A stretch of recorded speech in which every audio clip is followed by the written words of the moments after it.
শোনেন নদিয়া জেলার মানুষেরা, আল্লাহর নবী বলেন আমার উম্মত ও আমার সাহাবারা শোনো, ইকরাউজ জাহরাইন, এই কোরআনের উজ্জ্বলতম দুইটা সূরা তোমরা বেশি বেশি করে তেলাওয়াত করবা।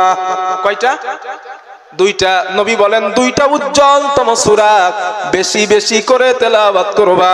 সাহাবারা বললেন হুজুর কোন দুইটা সূরা? আল্লাহর হাবিব বলেন এক নাম্বার সূরাতুল বাকারা, দুই নাম্বার সূরাতুল আলে ইমরান। এক নাম্বার সূরা বাকারা, দুই নাম্বার সূরা আলে ইমরান। আল্লাহর নবী বলেন আমার সাহাবারা ও আমার উম্মত এই দুইটা সূরা তোমরা বেশি বেশি করে তেলাওয়াত করবা। আল্লাহর হাবিব বলেন এই দুইটা সূরা বেশি বেশি যদি তেলাওয়াত করো কিয়ামতের দিন ফাইন্নাহুমা ইয়াতিয়ানি ইয়াউমাল কিয়ামা কান্নাহুমা গামামাতান। আল্লাহর নবী বলেন আমার উম্মত এই দুইটা সূরা ওই সূরার পাঠক পাঠিকার জন্য আল্লাহর সামনে ছায়া হয়ে অথবা দুইটা ছায়া হয়ে অথবা দুই খণ্ড মেঘ হয়ে আল্লাহর সামনে ওই বান্দার পাশে দাঁড়াবে। আল্লাহর রাসূল বলেন আউফিরু কানিম মিন তাইরিন সাফা, অথবা উঠতে থাকা দুইটা পাখির ঝাঁক ওই বান্দার পাশে আল্লাহর সামনে দাঁড়ায়া যাবে। রাহমাতুল লিল আলামিন বলেন কিয়ামতের দিন এই দুইটা সূরা পাঠক পাঠিকার জন্য আল্লাহর সঙ্গে তর্ক করা আরম্ভ করবে। তর্ক করবে, তর্ক। নবীজি বলেন তর্ক করা আরম্ভ করবে। তর্ক করতে করতে এক পর্যায়ে এই দুইটা সূরা ওই পাঠক পাঠিকাকে আল্লাহর দয়ার জান্নাতে নিয়ে যাবে। একটু সুবহানাল্লাহটা বলেন।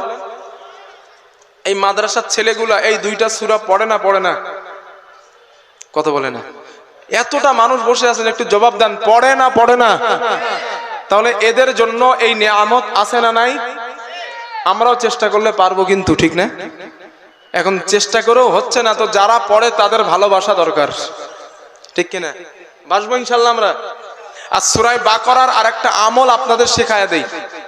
আপনাদের অনেক বাড়িতে জিনের সমস্যা আছে না?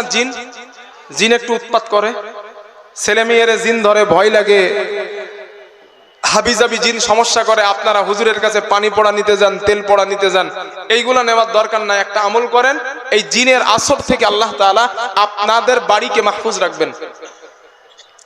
আল্লাহ রাসূল বলেন ক্বালা রাসূলুল্লাহ সাল্লাল্লাহু আলাইহি ওয়াসাল্লাম, রাসূলুল্লাহ সাল্লাল্লাহু আলাইহি ওয়াসাল্লামের বর্ণনা। আল্লাহর নবী বলেন ও আমার উম্মত লা তাজআলু বুয়ুতাকুম মাকাবির, হে আমার উম্মত তোমরা তোমাদের ঘরটাকে বাড়িটাকে কবর বানাবা না। কি বানাবা না? কবর। কবর। নবীজি বলেন ফাইন্না শাইতানা ইয়াফিরু মিনাল বাইতিল্লাযী তুকরাউ ফীহি সূরাতুল বাকারা। আল্লাহর নবী বলেন উম্মত এই সূরা বাকারা যেই ঘরের মধ্যে তেলাওয়াত করা হয় ওই ঘর থেকে দুষ্ট জিন আর শয়তানকে আল্লাহ চিরতরের জন্য বিতাড়িত করে দেয়। পড়বো ইনশাআল্লাহ আমরা, না পড়বো ইনশাআল্লাহ? আল্লাহ তৌফিক দেন, বলেন আমিন। আর এই পড়তে গেলে কিন্তু কোরআন শিখতে হবে। বাংলায় যেন মারার চিন্তা করেন না আবার।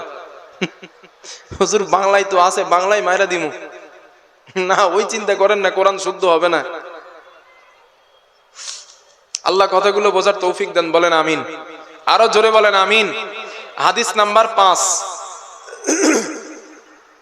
হ্যাঁ, এর আগে আরেকটা